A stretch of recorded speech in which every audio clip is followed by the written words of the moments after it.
සුබ දවසක් වේවා ඔයාලා හැමෝටම මගේ YouTube channel එකට ඔයාලා සාදරයෙන් පිළිගන්නවා. අද මම පුංචි වීඩියෝ එකක් අරගෙන ආවේ ලස්සන වෙන කැමති ඔබ සියලු දෙනා වෙනුවෙන්. මේ වීඩියෝ එක කරන්නේ මම විශේෂයෙන්ම හිතුවේ අපි ගොඩ දෙනෙක් තියෙන ගැටලුවක් නේ මේ කාලේ හැටියට මහ තැඟකුත් කලයක් වගේ තියෙන බඩත් අන්න ඒක විසඳුමක් හැටියට තමයි මම අද මේ වීඩියෝ එක කරන්නේ. අපේ නිවසේ තියෙන කුළුබඩ යොදාගෙන පානයක් සකසලා අපේ ඇඟ ස්ලිම් කරගෙන ලස්සනට ඉන්න පුළුවන් විදිහේ වීඩියෝ එකක් තමයි අද ඔයාලට පෙන්නන්නේ. අපේ නිවසේ කුළුබඩු යොදාගෙන පානය සකසන්නේ කොහොමද කියලා මම ඔයාලට දැන් පෙන්නනවා. කුරුඳු, මහදුරු, උළුහාල්, සූදුරු, ගොරක සහ සුදුලුණු. මේ කුළුබඩු වර්ගය තමයි අපිට අවශ්‍ය වන්නේ. මම දැන් ඔයාලට පෙන්නන්නම් ඒ සකසා ගන්න ආකාරය. අපිට ලිප තබා ගැනීමට හැකි වාදනයක් ගන්නවා. ඒට සූදුරු මේස හැඳි දෙකක්, මහදුරු මේස හැඳි දෙකක්,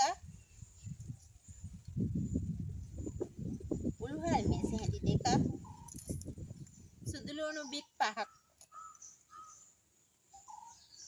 ගොරක බිකි 4ක් 5ක්, කුරුඳු කෑලි සාමාන්‍යයෙන් අපිට ග්‍රෑම් 3ක් විතර යොදාගෙන වතුර කෝප 3ක්. දැන් මේ මිශ්‍රණය ලිප තබාගෙන එක් කෝප්පයකට හිඳ ගන්න. උතුරව ගන්නවා. දැන් මේ හොඳින් උතුරනවා. දැන් අපි ලිප ඔෆ් කරගමු. ඇති මේ තියෙන්නේ අපි තම්බාගත් මිශ්‍රණය. දැන් මේ වීදුරුවකට දාගමු.